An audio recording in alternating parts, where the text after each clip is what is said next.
우리는 이전에 페미니즘 신학도 우리가 한번 다뤄봤었고, 그 다음에 환경에 대한 이렇게 많은 운동들이 있는데 그것들이 기독교인으로서 어떻게 이렇게 이해되고 해석되어져야 되는 건가, 또 주의할 부분은 무엇이 있는가, 이런 것들에 대해서 조금 살펴보았죠. 근데 이제 이번 시간에는 뭐냐면 하나님을 경외하는 데 있어서 성경의 어떤 그 의미와 그 다음에 우리의 삶 속에서 경험하는, 또한 오히려 경외한다고 생각하는데 경외하지 않게 만들어버리는 그런 요인들이 우리의 삶 속에 좀 많이 있어요. 그래서 이제 그런 부분들을 우리가 조금 이렇게 편하게 한번 생각해 보면서 같이 오늘 이렇게 생각을 해보도록 하겠습니다. 야고보서 그 2장 17절에 보면은 그 행함이 없는 믿음은 죽은 믿음이다, 이런 말씀이 있어요. 그러면 이 말을 가지고 많은 사람들은 이렇게 생각을 해요. 우리가 믿음이 있으니까 행함이 있는 거, 글에 따른 행함이 있는 거구나. 이건 맞아요. 근데 이제 많은 우리 한국 그 교회 성도들, 한국 사람들은 어떤 생각을 갖고 있냐면, 행함을 통해서 믿음을 증명해 보이려고 하는 경우가 많아요. 또 그렇게 하라고 설교자들도 그래요. 그거는 조금 성경을 역행하는 거예요. 믿음이 있으면 당연히 행함이 있거든요.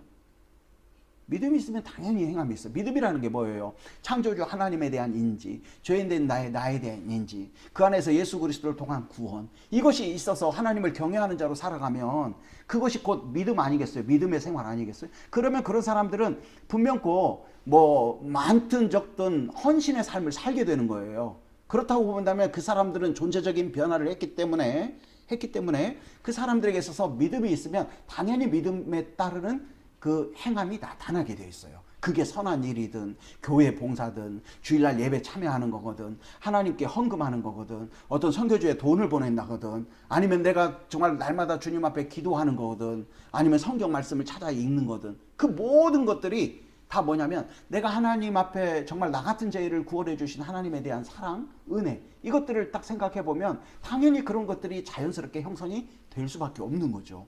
근데 어떤 사람들은 이게 바뀌어. 특히 한국 문화에 있는 사람들, 오늘 해보고 싶은 이야기인데, 한국 문화에 있는 사람들은 이 내용이 바뀌어서 이 믿음은 별로 생각 안 하고 뭐냐면 행함을 중시하는 거야.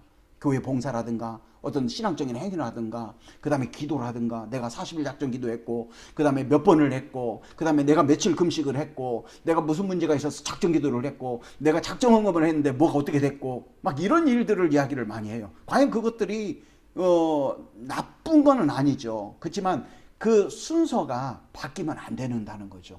믿음이 있으면 당연히 행함이 있다라는 말씀이지, 행함을 통해서 믿음을 짜게 내라, 그 믿음을 보여라, 이런 내용이 아니라는 거죠. 그 마찬가지로 예수님은 우리에게 너희는 세상에 둔 빛과 소금이다, 이렇게 말씀하셨어요. 그럼 빛과 소금이라는 건 뭐냐면 어두워져 가는 세상을 밝히는 역할을 하고, 부패해져 가는 곳을 이렇게 썩지 않게 만드는 그런 역할로서 세상 가운데 우리를 빛과 소금으로 두셨다, 그렇게 말씀하셨거든요. 근데 이제 많은 사람들은 어떻게 이제 그것들이 좀 초점이 바뀌어지냐면, 역할이 마치 우리의 정체성보다도 앞서버린 것처럼 생각을 하는 거예요. 그래서 어떤 거냐면 빛과 소금의 어떤 역할이 있어야 우리가 빛과 소금인 줄 알아요. 근데 그거 아니에요. 우리는 빛과 소금이에요. 그래서 우리가 살아가면서 우리가 한 2024년인가요? 우리는 빛과 소금입니다, 이렇게 이야기했던 게 뭐냐면, 그리고 우리는 하나님을 경외하는 자들입니다, 이렇게 이야기하는 게 뭐냐면, 하나님은 무조건적으로 우리를 선택해 주셔서 이 세상을 살아가는 그 시기 속에 하나님의 어떤 그 죄인됨을 깨닫고 하나님께서 마련해 주신 예수 그리스도를 통한 구원을 듣고 경험해서 내가 주님의 자녀로 살기를 결정하게끔 해 주셨어요. 그 즉시 우리는 뭐냐면 빛과 소금인 거예요. 우리의 어떤 자질이나 우리의 능력을 떠나서 우리는 이미 존재 자체가 빛과 소금인 거죠.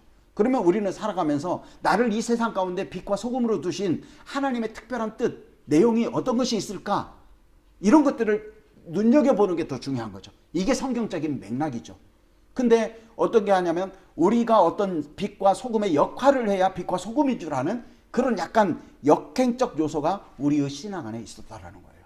나 같은 죄인 살리신 그 은혜 놀라와 어메이징 그레이스를 작사했던 존 뉴턴이라는 사람이 있지요. 그 사람은 노예 무역선의 선원이었어요. 근데 한 번은 그 대서양을 배 타고 지나가다가 폭풍을 만난 거야. 그래가지고 죽게 생겼어요. 그러다가 이제 하나님께 기도를 했는데 기적적으로 살았죠. 그리고 나서 그가 완전히 변화됐어요. 그래가지고 나중에 목사님도 되고 그 다음에 앞장서서 노예 무역을 폐지하는 그런 사람이 됐어요. 그리고 자신이 과거에 노예들을 팔아서 이렇게 돈을 벌었던 것들에 대해서 공개적으로 회개를 하고 노예 무역을 폐지했던 그 일을 했던 사람이에요. 근데 그 과정 속에 자기가 기적적으로 이렇게 목숨을 건져서 하나님이 나를 살려주었구나 이 생각을 딱 한 이후에 정말 나 같은 죄인 살리신 주 은혜의 놀라와 잃었던 생명 찾았고 광명을 얻었네 해서 존재적인 변화가 된 거죠. 노예 폐지 운동을 해서 그가 이렇게 하나님의 사람인 것이 이렇게 보여진 것이 아니라 그는 이미 그 하나님을 경험함을 통해서 스스로가 존재적인 변화를 경험하고 그 다음에 노예 폐지 운동을 하게 된다는 거죠. 믿음이 우선이고 행함은 자연스럽게 따라오는 거예요. 우리가 바로 예수 그리스도를 믿는 것이 이런 존재적인 변화를 경험하는 거죠. 경험하는 거예요. 우리의 삶 속에서 늘 우리가 과거와 달리 조금 더 이렇게 어떤 상황에 대해서 이렇게 다르게 대응하는 거, 그 다음 하나님을 경외하는 자로서 고민하면서 그 문제 속에서 내가 어떻게 해야 되는 건가 생각하는 것, 이것이 곧 어떻게 보면 죄인됨을 깨닫고 예수 그리스도를 구주로 영접해 하나님의 자녀로 살아가는 것들에 대해서 스스로가 느낄 수 있고 경험할 수 있는 내용이 되는 거죠. 아무튼 믿음이라는 것은 믿음이 있었을 때 행함은 반드시 따라오는 거야. 근데 믿음이 있다고 막 이야기를 하면서 행함이 없는 자들에 대해서 야고보서는 그런 이야기를 한 거죠. 그러나 진정한 믿음을 갖고 있는 사람은 행함이 저절로 따라온다는 거예요. 따라온다는 거예요. 우리는 입이 정체성의 빛과 소금이라는 거예요. 그렇기 때문에 우리의 삶 속에서 이 세상의 빛과 소금으로 두신 그 하나님의 목적이 우리의 삶을 통해 발견되어져야 된다는 거예요. 존 뉴턴이 바로 그 노예를 팔아서, 과거에는 그랬잖아요. 그 노예들을 뭐라고 표현했냐면 영혼이 없는 인간이라고 그랬어요. 그러니까 그런 것들이 공유되던 사회였기 때문에 노예 팔아도 아무런 그 죄책감이나 내용이 없어요. 그 시기에는. 왜? 정당성을 갖고 있었기 때문에. 왜? 노예들은 형태는 인간이지만 영혼이 없는 거야. 이렇게 다 정당성을 만들어 놨던 거죠. 그렇지만 그가 하나님을 기적적으로 체험하고 스스로가 이것들이 주님 앞에 하나님 앞에 잘못된 거구나 이렇게 이제 이해를 하고 그 스스로가 그런 어떤 노예제 폐지 운동에 앞장섰던 그 행함에 있었던 것은 곧 믿음이 있었기 때문에 행함이 있었다는 거예요. 우리 역시도 마찬가지예요. 죄인됨을 깨닫고 예수 그리스도를 구주로 영접해서 존재적인 변화가 생기면 행함은 반드시 있는 거예요. 그리고 이미 우리는 예수님께서 이 세상에 두신 빛과 소금이라 하면 이 세상 가운데 나를 빛과 소금으로 쓰시는 하나님을 발견할 수 있다는 거예요. 역할이 있어야 존재가 되는 것이 아니라는 거예요. 이미 존재가 있기 때문에 우리는 역할이 자연스럽게 따라온다는 거예요. 그렇다면 왜 우리는 그런 어떤 그 순서가 그렇게 되는데도 불구하고 역행을 하는 이유가 과연 뭘까? 이렇게 생각해 볼 수 있어요. 이미 한국 문화 속에 오래 살았던 많은 사람들은 이제 그것들이 영향을 받은 사상이 있어요. 프로이드의 친구였던 그 칼 구스타프 융이라는 사람이 있죠. 그 사람은 심리학자였는데 스위스에서 활동했던 사람이었어요. 이 융이라는 사람이 무슨 이야기를 했냐면 민족의 무의식은 유전한다라는 말을 했어요. 그게 이제 무슨 말이냐면 그 어떤 문화나 혹은 사회적 이념이 시간이 지나더라도 그 후손들에게 지속적으로 남아서 그 사람들의 행동을 결정하는 중요한 요인이 된다는 그런 말이에요. 그게 바로 민족의 무의식은 유전한다 이런 뜻이죠.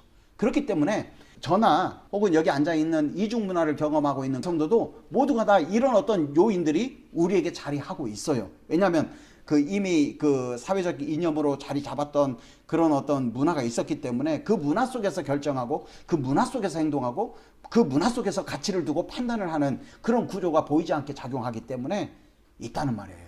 자, 우리는 지금 무슨 이야기를 하고자 하냐면 왜 그 행함을 통해서 믿음을 보이려고 하고 그 다음에 왜 빛과 소금의 역할을 통해서 빛과 소금임을 드러내려고 하는가? 왜 이 순서가 우리가 바뀌어지는가? 이거를 조금 이렇게 뭐라고 해야 될까요? 증명해 보이려고, 설명해 보려고 하는 의도예요. 그것이 곧 뭐냐면 하나님을 경외하는 데 있어서 어떤 약간의 방해적 요인들이 될 수 있기 때문에 그래요. 그러면 이제 학자들이 그렇죠. 그렇다면 지금을 살아가고 있는 우리 대한민국, 한국 사람들에게 무의식 속에 어떤 그 정신세계, 집단 무의식이 공유되어져서 그 영향을 받고 있는가? 이거를 이제 따져보면 대부분의 이제 한국학 학자들은 저기 성리학에 염두를 둬요. 성리학. 이 성리학은 어디서 12세기에 송나라에서 형성이 됐어. 송나라에서 12세기. 송나라는 지금의 중국. 14세기 이렇게 말 정도에 무슨 문제가 있었냐면 이 고려가 망하고 조선이라는 나라가 생기는 그런 상황이었어요. 근데 이제 고려 후기 때 어떤 일이 있었냐면 이 송나라가 지나서 아마 이제 명나라가 됐었는데 이 명나라가 어떤 일을 했냐면 북한의 그 압록강 바로 위에 거기 찰령이라는 지역에 군사 행정기관을 만들려고 했어요. 그러다 보니까 이 고려시대 때 그 당시에 우왕이라고 해요. 우왕과 실질적인 통치권을 갖고 있었던 최영이라는 사람이 명나라가 아무리 커도 그렇지 저기 우리 바로 위쪽에 군사와 행정기관을 세우면 그만큼 저기 명나라가 영토를 장악하려는 것 아니냐. 우리가 이번에 한번 덤벼보자, 싸워보자 이런 이야기를 한 거예요. 그래서 이제 자기들이 간 것도 아니고 이제 그때 이성계라는 사람을 부르죠. 군대 장관이었어요. 불러가지고 야 너희들 군대 훌륭한데 너 가가지고 저기 그 명나라들이 찰령 그쪽에 군사 행정기관을 세우려고 하는데 걔들하고 한번 싸워. 이렇게 이야기를 한 거예요. 그러니까 이제 이성계가 못 간다고 우리가 만약에 군대가 올라가면 일본들이 밑에서 쳐들어와갖고 아마 우리를 위협할 것이다. 그 다음에 장마가 있어서 굉장히 싸우는데 어려움이 있다 해가지고 4가지 이유를 이야기해요. 못 간다고. 근데 이제 최영하고 그 우왕이 보내요. 그러니까 이제 가는 거예요. 그 등 떠밀려 가는 거죠. 굉장히 기분 나빠서. 가는데 아니나 다를까 그 사람들이 막 그 장마 때문에 병들고 그 다음에 이미 명나라는 지금도 중국도 크지만 얼마나 컸어요. 그런 나라하고 이 조그만 나라가 붙어서 싸우면 게임이 되겠어요. 그러니까 이제 군사들도 다들 막 흩어지기 시작하고 그 다음에 장마여서 비도 많이 오고 그러니까 힘들고 그 다음에 병들고 막 이러다 보니까 군대들이 이성계가 데리고 간 군인들이 사기가 떨어지고 이제 명나라하고 싸울 어떤 그런 것들이 안 보이는 거예요. 그리고 이제 등 떠밀려 가는 그런 상황이었기 때문에 별로 이성계 역시도 싸우고 싶은 생각이 없었고 그러던 터에 그 압록강이라는 곳에 그 한 섬이 있었어요. 그게 이제 위화도거든요. 근데 거기에 딱 이르렀을 때 야 가지 말고 다시 우리 돌아가자 이렇게 했던 거죠. 그래가지고 이제 거기서 군대를 이끌고 출발했던 그 고려시대 때의 서울 개경이라는 곳에 돌아와요. 그리고 우왕을 이제 퇴위시키고 그 다음에 최영을 죽이죠.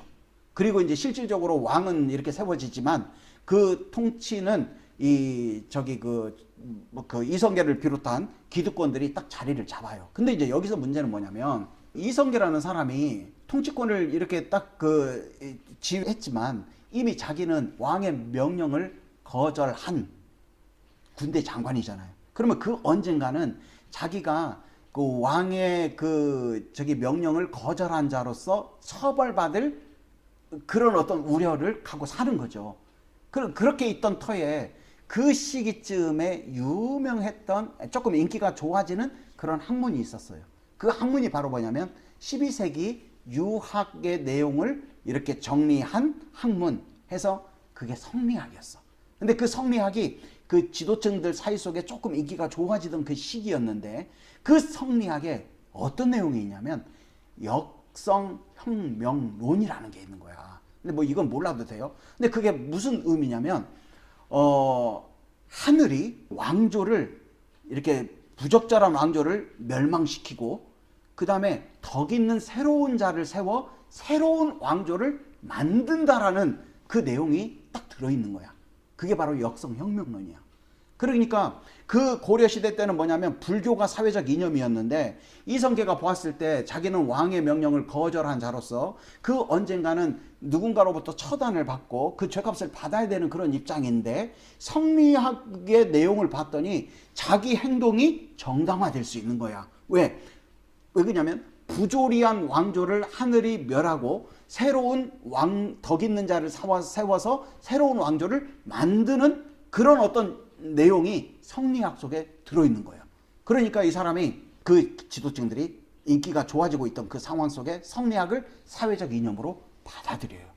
모든 정치, 사회, 그 다음에 문화, 그 다음에 가정 질서 이 속에 그 성리학이 꽉 들어가게 되는 거야. 그리고 이성계 입장에서는 또 그와 함께 도와줬던 사람들 입장에서는 그 어찌됐든지 간에 왕을 처단하고 그 다음에 그 장군을 그 실제적인 통치권을 갖고 있는 사람을 죽였고 그 다음에 왕의 명령을 거부한 그런 어떤 그 내용들이 있기 때문에 모든 사람들이 그 행동에 대한 합리성, 정당성을 인정해 줘야만이 본인들이 살 수 있는 거 아니겠어요? 그런 어떤 부분들이 맞물려서 얼마만큼 그들이 성리학을 강하게 그 백성들과 국민들의 어떤 사회적 이념으로 받아들이게끔 만들었을까 생각해 보면 자기들의 생명과 관계되는 부분이었기 때문에 굉장히 강했죠. 그래서 과거 시험, 우리가 흔히 하는 조선시대 과거 시험도 다 뭐냐면 성리학이에요. 논어, 맹자, 어쩌고 저쩌고 중용막 이런 것들이 다 그런 성리학이야.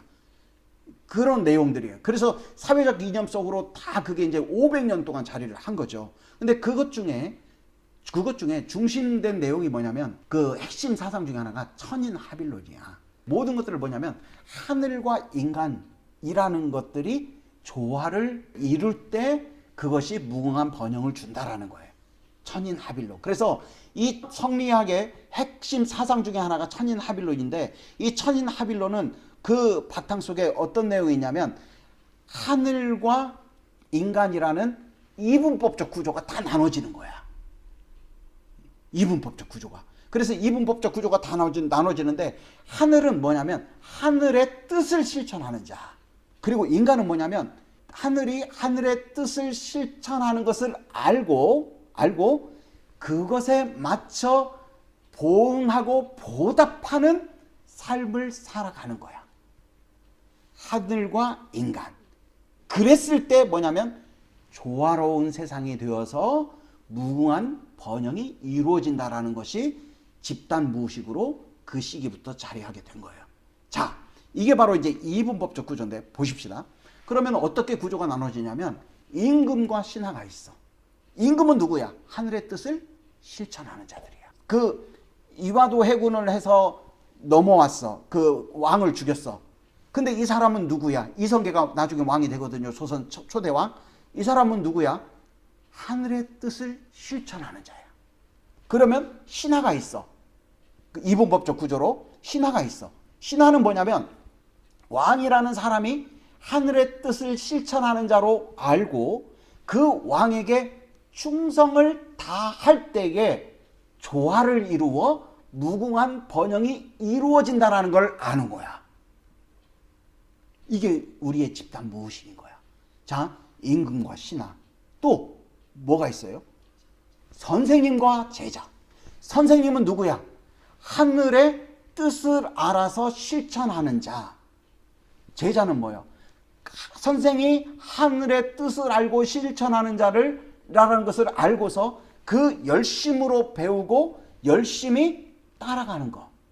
그렇게 행하는 것이 제자가 되는 거야. 또 부모와 자녀. 부모는 뭐야? 하늘의 뜻을 실천하는 자. 자녀는 뭐야? 부모가 하늘의 뜻을 실천하는 자로 알고 그 부모에게 효도를 다하는 자. 그래야 조화로운 세상이 되어서 무궁한 번영이 이루어진다는 거야. 똑같아. 남성과 여성. 남성은 하늘의 뜻을 실천하는 자. 여성은 뭐예요? 남성이 하늘의 뜻을 실천하는 자로서 그 남편에게 순종하고 복종함으로 보답하는 자. 남편과 아내도 마찬가지고 똑같아요. 다 이런 이분법적인 구조로 나눠졌어요. 자, 그러다고 본다면 이 체제가 500년 동안 계속 강요가 된 거야. 계속 강요가 됐다면 그 대부분은 임금은 소수고 선생은 소수고 그러잖아요. 사회 속에서. 그러다 보니까 많은 사람들의 집단 모식 속에 뭐가 우선이냐면 자기 지위에 대한 인지. 근데 지위에 대한 인지보다도 그 지위에 맞는 역할에 굉장한 초점을 두는 거야. 그러니까 한국 사회에서 어떻게 너 뭐 하는 사람이야? 이렇게 물어보거든요. 그러면 너 뭐 하는 사람이야? 독일에서 물어보면 내 프라이버시인데 네가 알아서 뭐 하려고 이런 식이 될 수 있잖아요. 근데 한국에서는 너 뭐 하는 사람이야? 하면 훈계가 되는 거야. 꾸중이 되는 거야. 너 뭐 잘못했어 임마. 너 빨리 고쳐. 이런 식의 이야기가 되는 거죠. 그러면 여기서 너 뭐 하는 사람이야? 하면 그 말하는 사람 뭐냐면 자기는 하늘의 뜻을 실천하는 자. 듣는 사람은 누구예요? 내가 하늘의 뜻을 실천하는 자라는 것을 알고 너는 그것에 맞춰서 보응하고 보답하는 그 일을 해야 될 그 상대가 아니냐 하면서 훈계가 되는 거죠. 이런 구조가 집단 무의식 속에 자리하고 있는 거예요. 이렇다 보니까 어떤 게 형성이 되냐면 사람들 사이 속에 정체성보다도 혹은 성경에서 말하는 예수 그리스도를 통한 구원을 경험한 자로서 존재적인 변화를 한 사람에 대한 그런 어떤 초점보다도 무게중심이 어디로 가냐면 역할에 가버리는 거예요. 믿음이 있으면 당연히 행함이 있는 거예요. 동전의 양면과도 같아요. 근데 사람들의 초점은 뭐냐면 행함을 통해서 믿음을 보이려고 한다는 거죠. 그래서 중요시 되는 게 뭐냐면 신앙적인 행위가 강조되는 문화가 되는 거예요. 그리고 그런 어떤 이런 정신세계나 사회적 이념 혹은 집단 무의식 속에 자리 잡고 있는 내용들을 모르다 보면 이것들이 서로 설교자나 그 다음에 성도들 사이 속에 뭐가 되냐면 가스라이팅이 되는 거예요. 하나님의 전반적인 의도와 목적과 달리 다른 쪽의 열정을 가둬서 그 열정 속에 살아야 하는, 그리고 계속 그렇게 해야만 하는, 그러다가 나중에 그런 사람들은 어떻게 돼요? 나중에 어떻게 되냐면 내가 하나님 앞에 헌금했는데, 내가 하나님 앞에 헌신했는데, 난 하나님 앞에 이렇게 작정했었는데 왜 나에게는 이런 것이 있는가? 이렇게 되는 거예요. 하나님은 성경을 통해서 그렇게 원하지 않으셨거든요. 존재적인 변화를 감당케 하셨고 그 존재 속에서 철저하게 성령도 우리에게 주셨잖아요. 그리고 말씀을 통해서 깨닫게 하시고 때로는 마음의 감동을 통해서 나로 하여금 뭔가를 알고 나아가게끔 해주셨어요. 존재적인 변화예요. 행동은 당연히 오는 거예요. 근데 우리는 알게 모르게 한국 문화라는 그런 집단 무의식 속에 성리학적인 이분법적 사고, 그 사고 속에 어디에 집중을 하냐면 역할에 집중을 하게 되는 거예요. 그런 문화적인 구조 속에 우리가 갇혀져 있다라는 거죠. 그렇기 때문에 우리도 모르게 뭐가 되냐면 하나님과의 어떤 관계가 아니라 내가 어떤 역할을 해야 하나님과의 관계가 되는 줄 알고, 또 내가 어떤 무언가가 이렇게 신앙적인 행위를 해야만이 그에 따라서 뭔가를 받는다라는 거, 그리고 거기에 따라서 안정감을 갖게 되는 그런 어떤 약간의 역행적 논리가 구조가 만들어지는 거죠. 이것 역시 저는 뭐라고 생각하냐면 하나님을 경외하는 데에 있어서 문화적인 그 이념 속에 방해적 역할을 하는 요인이라고 생각을 해요. 그렇다고 본다면 우리는 하나님을 경외하는 자로서 살아갈 때에 어떤 믿음이 있으면 당연히 행함이 있는 건데, 그리고 그 안에서 믿음을 갖고 살아가면서 행함을 배워가거든요. 그렇잖아요. 그리고 얼마나 또 그 하나님께 그 믿음을 주신 하나님 앞에 그 행함을 통해서 어떤 게 되냐면 그게 부담이 아니라 짐이 아니라 정말 기쁨과 감격 속에 드려지는 어떤 예물이 될 수 있는 거잖아요. 그런 모든 것들을 이런 어떤 사회적인 그 집단 무의식 속에 과업이 되어버리고 무거운 짐이 되어버리고 내가 감당할 수 없는 그 어떤 것들을 하는, 그래서 알맹이가 빠져버리는, 하나님 성경을 통해서 전혀 원하지도 않는 그런 행위를 하면서 하나님께 뭔가를 이렇게 내 역할을 했으니 그 역할에 따른 어떤 보응을 바라는 어떤 기능론적 신앙으로 빠져버리게 되는 요인을 만든다는 거예요. 그래서 우리는 그런 부분들, 아하, 우리가 한국 사람으로서 또 이중 문화를 경험하는 그런 삶을 살고 있는데도 불구하고 이런 어떤 요인들이 나에게 하나님을 경외하는 데 있어서 조금 그 부정적인 역할을 할 수 있겠구나. 이런 것도 생각해 봐야 되고, 그 다음에 교회에 가서 설교를 들을 때에도 공유된 문화, 사회적 이념을 갖고 있고 집단 무의식을 형성하고 있기 때문에 아하, 설교자들에 있어서 이런 부분들이 강조도 될 수 있겠구나. 그리고 거기에 이상하긴 게 뭐냐면 거기에 또 우리가 뭐 은혜 받아도 하나님께서는 좋은 길로 이끌어 주시겠지만 또 그런 사람들은 그런 것들을 좀 받아들이거든요. 그러다가 이제 나중에는 조금 거기에서 그 여러 문제들이 경험되어지는 경우가 있긴 하는데, 아무튼 하나님을 경외하는 자로서 이 집단 무의식이라는 이분법적 구조 속에서 우리는 어떤 존재적인 변화보다도 어떤 존재적인 변화의 결과에 따르는 그 부분에 집중할 수밖에 없는,